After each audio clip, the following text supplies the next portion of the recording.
بسم اللہ الرحمن الرحیم۔ واقعہ کربلا انسانی تاریخ کا ایک عظیم واقعہ ہے جس کی یاد 14 صدیاں گزرنے کے باوجود آج بھی بالکل تازہ ہے۔ جب امام حسین علیہ السلام پیدا ہوئے تو سارا خاندان بہت خوش ہوا، لیکن حضرت محمد صلی اللہ علیہ وآلہ وسلم کو آنے والے حالات کا علم تھا، لہٰذا ان کی آنکھوں میں آنسو آ گئے۔ اس کے بعد سے امام حسین علیہ السلام کے مصائب کی باتیں رسول پاک صلی اللہ علیہ وآلہ وسلم اور اہل بیت کی زبان پر آنے لگیں۔ یزید نے تخت نشین ہونے کے بعد حاکم مدینہ کے ذریعے امام حسین علیہ السلام سے بیعت طلب کی۔ امام حسین علیہ السلام کو بیعت کے لیے مجبور کیا جا رہا تھا۔ آپ عجیب الجھن سے دوچار تھے۔ اگر وہ مدینہ میں مقیم رہتے تو بیعت کے بغیر کوئی چارہ کار نہ تھا، لہٰذا 27 رجب 60 ہجری میں اپنے اہل و عیال کے ساتھ مکہ روانہ ہو گئے۔ جب آپ مکہ پہنچے تو اہل کوفہ نے سینکڑوں خطوط لکھ کر کوفہ آنے کی دعوت دی تاکہ وہ خلافت اسلامیہ کے قیام کی جد و جہد کا آغاز کر سکیں۔ کوفیوں کے خطوط آنے کے بعد آپ نے حضرت مسلم بن عقیل کو کوفہ روانہ کیا تاکہ وہ اصل صورتحال معلوم کریں۔ حضرت مسلم بن عقیل جب کوفہ پہنچے تو پہلے ہی دن 12,000 کوفیوں نے آپ کے ہاتھ پر بیعت کر لی۔ کوفہ کے حاکم بشیر نے ان کے ساتھ نرمی سے کام لیا۔ کوفیوں کے جذبات سے متاثر ہو کر حضرت مسلم بن عقیل نے امام حسین علیہ السلام کو کوفہ آنے کا خط لکھ دیا۔ اہل مکہ اور مدینہ نے امام حسین علیہ السلام کو کوفہ جانے سے باز رکھنے کے لیے پوری کوششیں کیں، کیونکہ کوفیوں کا سابقہ غدارانہ طرز عمل آپ کے سامنے تھا۔ اس کے باوجود امام حسین علیہ السلام اپنے فیصلے پر قائم رہے اور بالآخر 3 ذو الحج 60 ہجری کو مکہ سے کوفہ کے لیے چل پڑے۔ یہ حالات دیکھ کر یزید نے فوراً عبداللہ بن زیاد کو کوفہ کا حاکم مقرر کر دیا۔ عبداللہ بن زیاد نے اعلان کیا کہ جو لوگ مسلم بن عقیل سے اپنی وفاداریاں توڑ لیں گے انہیں امان دی جائے گی۔ اس کے بعد ہر محلہ کے رئیس کو بلایا اور انہیں اپنے اپنے علاقہ کے امن و امان کا ذمہ دار قرار دے کر مسلم بن عقیل کی جائے پناہ کی تلاش شروع کر دی۔ اس وقت مسلم بن عقیل ایک محب اہل بیت ہانی کے ہاں چلے گئے۔ ابن زیاد نے ہانی کو بلا کر مسلم کو پیش کرنے کا حکم دیا۔ ہانی نے انکار کر دیا، جس پر انہیں قید میں ڈال دیا۔ شہر میں افواہ پھیل گئی کہ ہانی قتل ہو گئے۔ یہ خبر سنتے ہی مسلم بن عقیل نے 18,000 ہمنواؤں کے ساتھ ابن زیاد کے محل کا محاصرہ کر لیا۔ اس وقت ابن زیاد کے پاس صرف 50 آدمی تھے، لہٰذا اس نے حکمت سے کام لیا اور ان کوفہ کے رئیسوں کی ترغیب سے لوگوں کو منتشر کرنے میں کامیاب ہو گیا۔ آخر کار مسلم کے ساتھ صرف 30 آدمی رہ گئے۔ مجبوراً مسلم بن عقیل نے ایک بڑھیا کے گھر پناہ لی، لیکن اس بڑھیا کے بیٹے نے انعام کے لالچ میں خود جا کر ابن زیاد کو اطلاع کر دی۔ ابن زیاد نے بڑھیا کے گھر کا محاصرہ کر لیا۔ حضرت مسلم بن عقیل تنے تنہا لڑنے پر مجبور ہوئے۔ جب زخموں سے چور ہو گئے تو انہیں امان دے کر گرفتار کر لیا گیا۔ مسلم بن عقیل نے امام حسین علیہ السلام کو پیغام بھیجا کہ اہل کوفہ پر ہرگز بھروسہ نہ کریں اور جہاں تک پہنچ چکے ہوں وہیں سے واپس چلے جائیں۔ ابن زیاد نے امان کے وعدہ کو پس پشت ڈالتے ہوئے آپ کے قتل کا حکم دے دیا۔ ابن زیاد نے تمام اہم راستوں کی ناکہ بندی کرا دی۔ امام حسین علیہ السلام کے قاصد قیس کو گرفتار کر کے قتل کر دیا گیا۔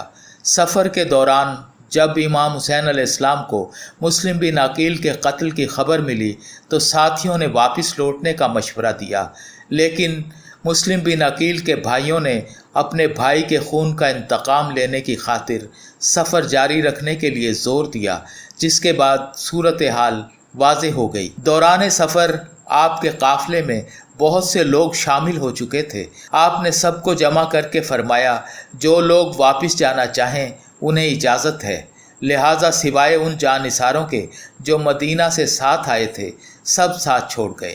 ابن زیاد نے امام حسین علیہ السلام کی پیش قدمی روکنے کے لیے حر کو ان کی طرف روانہ کیا۔ امام حسین علیہ السلام نے کوفیوں کے خطوط کے 2 تھیلے منگوا کر حر کے ساتھیوں کو دکھائے اور کہا کہ اب آپ لوگوں کی رائت بدل گئی ہے تو میں واپس جانے کے لیے تیار ہوں۔ لیکن حر نے کہا کہ ہمیں تو آپ کے گرفتار کرنے کا حکم ہے۔ چنانچہ امام حسین علیہ السلام نے اپنا سفر کوفہ جاری رکھا۔ آپ کا قافلہ اور حر بن یزید کا لشکر ساتھ ساتھ آگے بڑھتے رہے۔ جہاں کہیں آپ کے قافلے کا رخ صحرائے عرب کی طرف ہو جاتا، حر آپ کو روک دیتا اور رخ پھیر کر کوفہ کی طرف کر دیتا۔ ابن زیاد کے ایک قاصد نے حر کو ایک خط پہنچایا جس میں حکم تھا کہ حسین اور ان کے ساتھیوں کو جہاں وہ ہیں وہیں روک لو اور انہیں ایسی جگہ اترنے پر مجبور کرو جو بالکل چٹیل میدان ہو اور جہاں کوئی سبزہ اور پانی کا چشمہ وغیرہ نہ ہو۔ بالآخر یہ مختصر سا قافلہ 2 محرم الحرام 61 ہجری کو کربلا کے میدان میں اترا۔ دوسرے ہی روز عمر بن سعد 6000 سپاہیوں کے ساتھ وہاں پہنچا۔ امام حسین علیہ السلام نے کہا کہ اگر تمہیں میرا آنا ناپسند ہے تو میں مکہ واپس جانے کے لیے تیار ہوں، لیکن ابن زیاد نے اس تجویز کو ماننے سے انکار کر دیا اور حکم دیا کہ امام حسین علیہ السلام بیعت نہ کریں تو ان کا پانی بند کر دو اور جنگ کی راہ لو۔ عمر بن سعد اپنے اقتدار کو قائم رکھنے کے لیے امام حسین علیہ السلام کے خلاف تلوار اٹھانے کو تیار ہو گیا۔ یہ 9 محرم الحرام کا دن تھا۔ صلح کی آخری گفتگو ناکام ہونے کے بعد امام حسین علیہ السلام نے اپنے ساتھیوں سے فرمایا کہ جو جانا چاہتے ہیں انہیں میری طرف سے اجازت ہے۔ جو جانثار باقی رہے اور جنہوں نے آخری وقت تک ساتھ دینے کا عہد کیا ان کی تعداد صرف 72 تھی۔ امام حسین علیہ السلام نے اس مختصر ترین فوج کو منظم کیا اور علم حضرت عباس کو مرحمت فرمایا۔ جنگ کے آغاز سے پہلے اللہ تعالیٰ کے حضور دعا کی۔ اس کے بعد اتمام حجت کے لیے دشمنوں کی صفوں کی طرف متوجہ ہوئے اور فرمایا، اے لوگو جلدی نہ کرنا، پہلے میری بات سن لو۔ مجھ پر تمہیں سمجھانے کا جو حق ہے اسے پورا کر لینے دو اور میرے آنے کی وجہ بھی سن لو۔ اگر تم میرا عذر قبول کر لو گے اور مجھ سے انصاف کرو گے تو تم انتہائی خوش قسمت انسان ہوگے، لیکن اگر تم اس کے لیے تیار نہ ہوئے تو تمہاری مرضی۔ تم اور تمہارے شریک مل کر میرے خلاف زور لگا لو اور مجھ سے جو برتاؤ کرنا چاہتے ہو کر ڈالو۔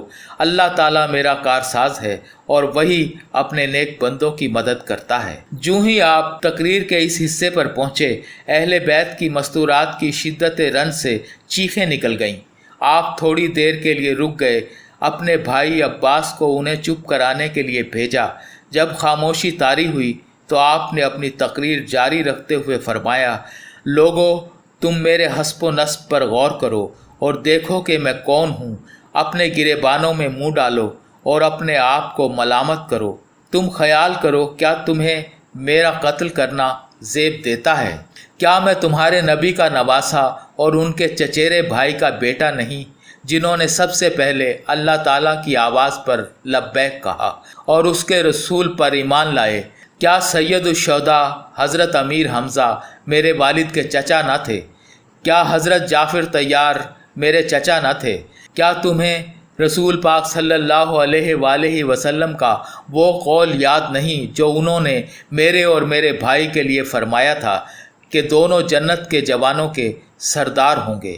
اگر میرا یہ بیان سچا ہے اور ضرور سچا ہے تو بتاؤ کہ تمہیں ننگی تلواروں سے میرا مقابلہ کرنا ہے، اور اگر تم مجھے جھوٹا سمجھتے ہو تو آج بھی تم میں وہ لوگ موجود ہیں جنہوں نے میرے متعلق رسول اللہ صلی اللہ علیہ وآلہ وسلم کی حدیث سنی ہے، تم ان سے دریافت کر سکتے ہو۔ تم مجھے بتاؤ کہ کیا آپ کی اس حدیث کی موجودگی میں بھی تم میرا خون بہانے سے باز نہیں رہ سکتے؟ لیکن کوفیوں اور ان کے سرداروں پر کوئی اثر نہ ہوا، صرف حر پر آپ کی اس تقریر کا اثر ہوا، اور وہ یہ کہتے ہوئے کہ یہ جنت یا دوزخ کے انتخاب کا موقع ہے، میں نے جنت کا انتخاب کر لیا ہے، خواہ مجھے ٹکڑے ٹکڑے کر دیا جائے یا جلا دیا جائے۔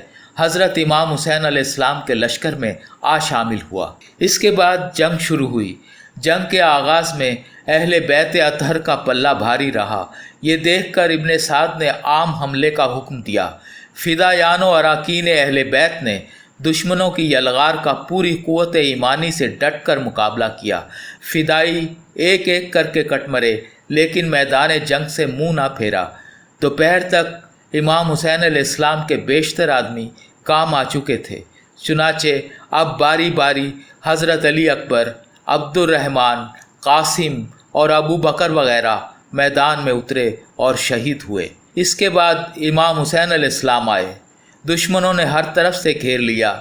یہ دیکھ کر آپ کے بھائی عباس، عبداللہ، جعفر اور عثمان آپ کی حفاظت کے لیے ڈٹ گئے، مگر چاروں نے شہادت پائی۔ امام حسین علیہ السلام تنہا میدان میں جمے ہوئے تھے، مگر آپ کو شہید کرنے کی جرت کسی کو بھی نہ ہو رہی تھی، کیونکہ کوئی یہ گناہ اپنے سر نہیں لینا چاہتا تھا۔ بالآخر شمر نے حملہ کروایا، آپ گر گئے۔ ان کے گرنے پر شمر آگے بڑھا، جس کی شکل دھبے دار تھی۔ امام حسین علیہ السلام نے فرمایا کہ میرے نانا رسول خدا صلی اللہ علیہ وآلہ وسلم نے سچ فرمایا تھا کہ میں ایک دھبے دار کتے کو دیکھتا ہوں کہ وہ میرے اہل بیت کے خون سے ہاتھ رنگتا ہے۔ اے بدبخت شمر، بلا شبہ تو وہی کتا ہے جس کی نسبت میرے نانا نے خبر دی تھی۔ اس کے بعد شمر نے ان کا سر پیچھے کی طرف سے کاٹ کر تن سے جدا کر دیا۔ انا للہ و انا الیہ راجعون۔ ابن زیاد کے حکم کے مطابق آپ کا جسم گھوڑوں کے ٹاپوں سے روندوا دیا گیا۔ بعد میں تمام شہدائے اہل بیت کے سر نیزوں کی نوک پر رکھ کر پہلے ابن زیاد کے دربار میں اور پھر یزید کے دربار میں لے جائے گئے۔ قتل حسین اصل میں مرگ یزید ہے۔ اسلام زندہ ہوتا ہے ہر کربلا کے بعد۔